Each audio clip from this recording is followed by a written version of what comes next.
France players. I'm not entirely sure what's going on, but it will be Ousmane Dembélé, by the looks of things, to make way. The Paris Saint-Germain player has run his race for this afternoon.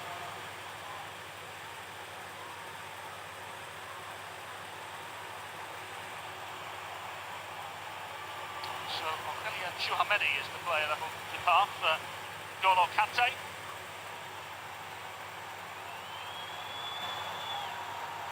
So N'Golo Kante in for Chouameni, Maxence Lacroix in for Ousmane Dembélé.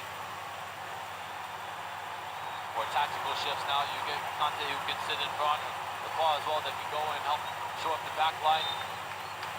This will be a real test of adversity. A 4-4-1 for France now with Mbappe up top, and you still have Elise who can join in, Ekitike on the other side, so you still have the option of this transforming from a 4-4-1 defensively to a 4-2-3 if necessary in the attack.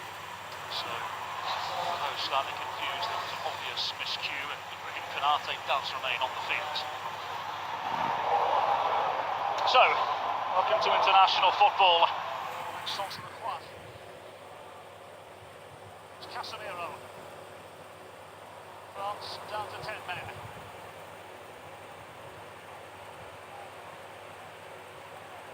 Santos. From St. Petersburg in Russia. Just look immediately how the mindsets have changed from both sides. Brazil confident in their possession now entering the final third. France having to sit deeper. This is going to be a practice and patience for Brazil to be able to try to wait for the moment when they can exploit the gap in the French low block. Leo Pereira. Here's Santos. Lovely inviting ball in. It's not completely dealt with. That's finding Magnon, rather fortuitously. It's important to know before this match it was agreed upon there will be 6 total subs for each side, 3 windows. So France used one of those substitutions, yet they did it at a halftime interval, so they still have 3 windows to make 5 more subs, and for France, they now have made 2 substitutions in one of their window. Kante, the ball away. Here from Brazil, Deus Cunha, just unable to play the ball in towards the penalty area. That's important for Lacroix, who's just come off the bench, to be able to quickly get into a physical battle, be able to win the 1v1 duel, now get an opportunity in possession.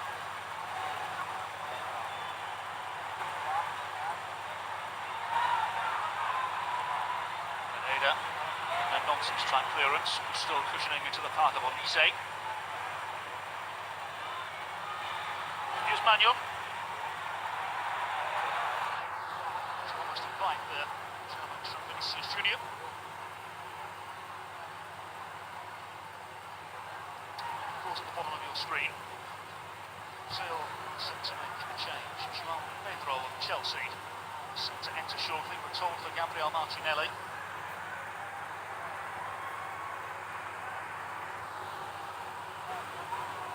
Casemiro. Now immediately Casemiro is dropped between the 2 center backs, allowing the outside backs to go get forward and create the numbers overload. And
wide areas,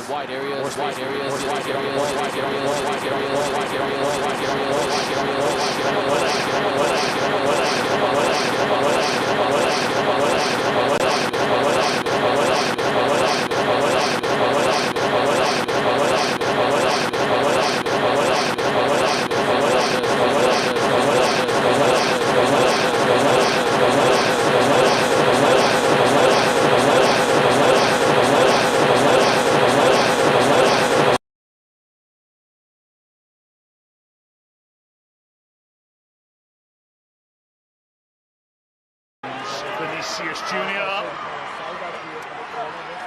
inviting so many players.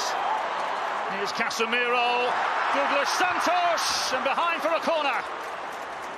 And a real example of Brazilian football and Jogo Bonito.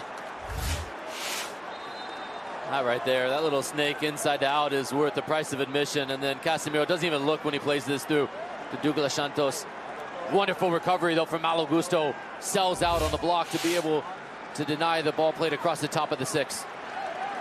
So as Casemiro waits, Martinelli departs early. On comes João Pedro.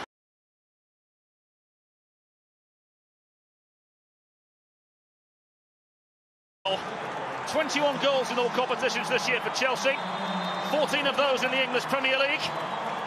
Can he now offer something and find his first goal for his country? So the angle changed. Enrique. Luis Enrique. Santos. Still a 3v2 on the near side. Luis Enrique pushed to one side by Kylian Mbappe on defensive duties. Gives the ball away though. Can Brazil pounce and capitalise? Not on this occasion. Malo Gusto now finding Kylian Mbappe.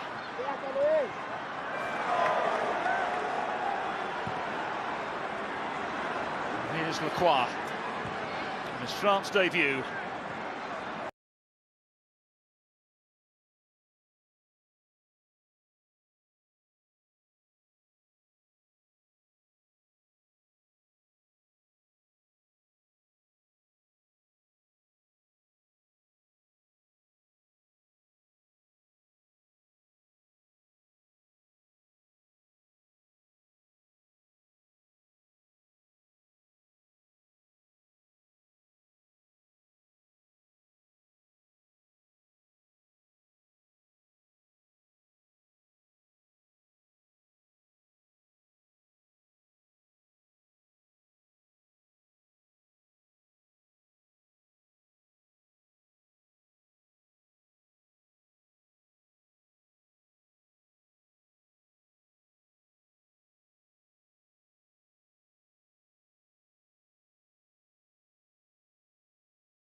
Rabiot. Ekitike. Rabiot. N'Golo Kante. He's back in the French setup after some time out of international recognition. He's played against Ukraine last year in his first cap since 2024.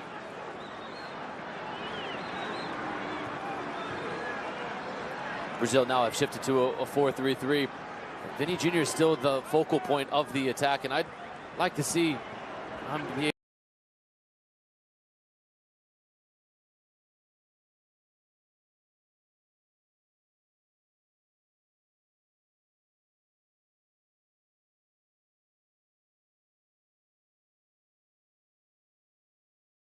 be able to come out wide to get isolated with João Pedro as the point of the front three.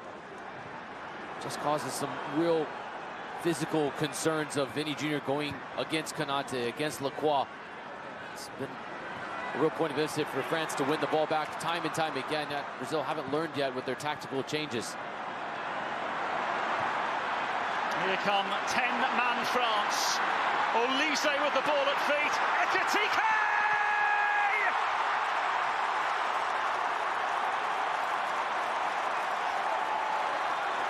And the biggest dress rehearsal of them all. France look as buttoned up as humanly possible and lead Brazil by 2-0.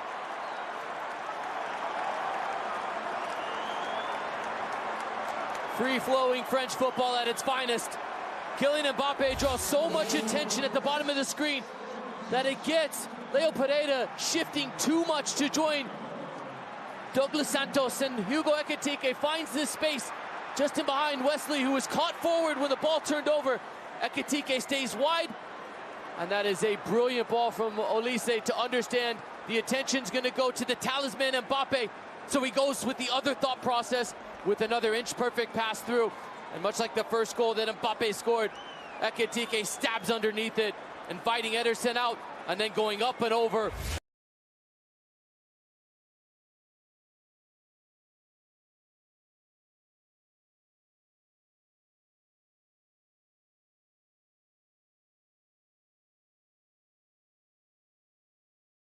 Broke open, and the 32nd minute, Germany wins it.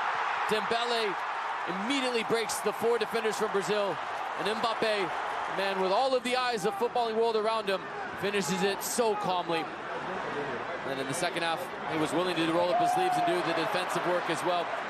This man has shown why all the expectation in the world is on his shoulders, and played a role in the second goal, drawing the space open for Ekitike to find a passing lane and apply the finish.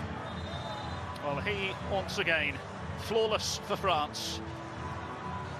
They look as fluid and as convincing as possible. Work for Carlo Ancelotti's side, who, of course, let's not forget, will face off against Croatia in Orlando on Tuesday. A team that eliminated them in the 2022 World Cup. France next up in the northeast of the United States against Colombia. It's both sense of players get themselves ready for the summer and the World Cup. As you can see, a flurry of Brazilian changes. Danilo, Ibanez, and a Brazilian debut for Thiago of Brentford as well. What an incredible story for Thiago as well. His family watching on television in Brazil as Carlo Ancelotti names the team across Brazilian television. And just tears of joy and happiness. And the story was told at 13, he was laying bricks to help his family make ends meet, and now getting to wear his country's crest on his chest. What an incredible moment it is for the 24-year-old to make his full Brazilian debut after a spectacular season so far for Brentford. Spectacular, the right way to describe it. 19 goals in the English Premier League for Brentford this season. 13 of those have come from open play, and perhaps an opportunity here for France. From behind as Desiré Doué looked to cause a problem straight away. It's a stern challenge and a clattering of legs in the Brazil half.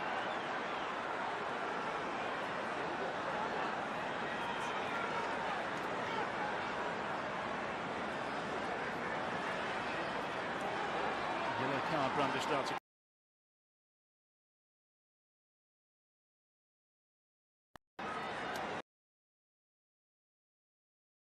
Step, and it's the right decision. Nate has come through, he stepped, and it's the colliding of legs, not the bottom of the boot, coming onto the leg of João Pedro, the difference in it being just a yellow.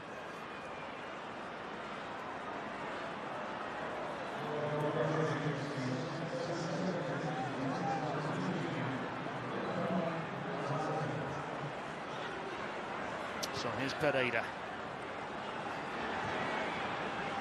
João Pedro. Casemiro.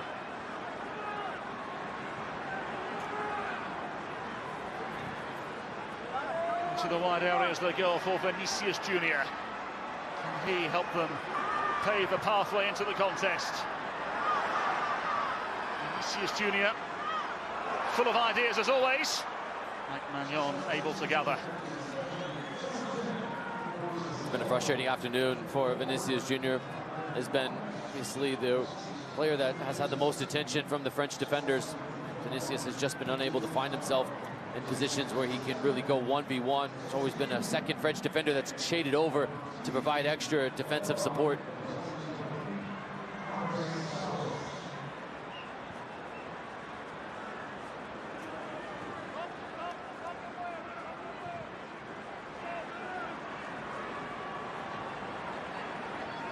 Bremer.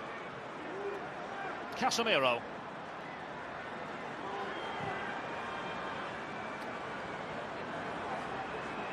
Vinicius Junior. Able to force a way through this time. Here's Leo Pereira. Santos.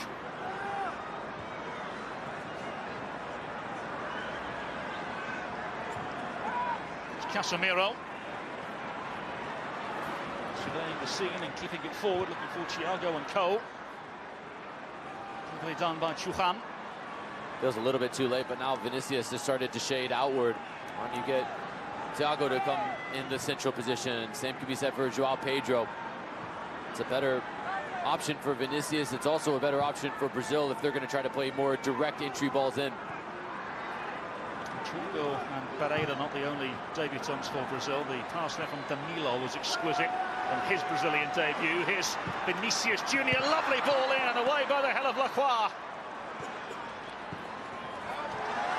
And the ball carried out of touch and a throw now for Brazil.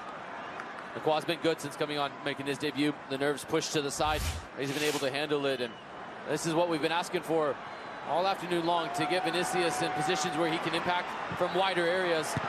Finally gets the direction from the manager to go out wide, and instantly it leads to a situation where he gets 1v1 and is able to get a dangerous cross off.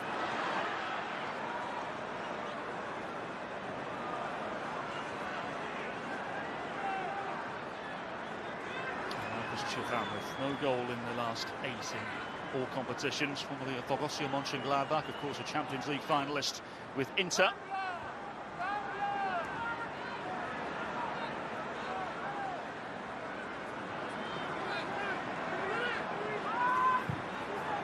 Brunner into Vinicius Junior again, lovely first touch.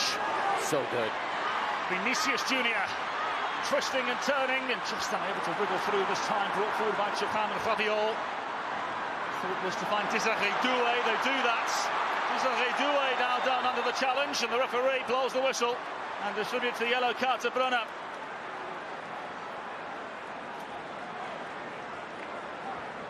It's a challenge that had to be made from Bremer. As soon as this breakout happens, Banez leaves it short. The counter-attack is on, and with the fresh legs, to be able to really stress and cause real problems for the Brazilian backline. Bremer astutely takes the yellow card and stops the attack. 15 minutes to play.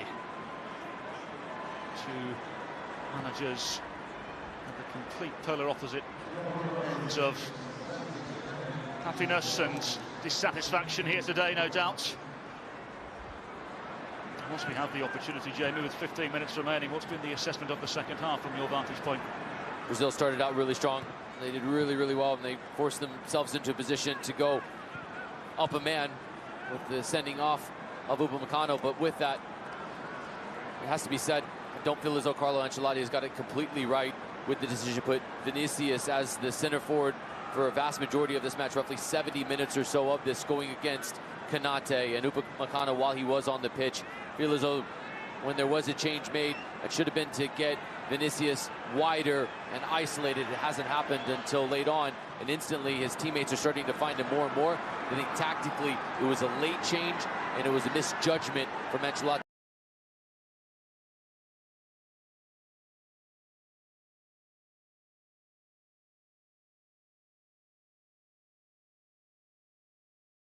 Ancelotti to not make a substitution sooner.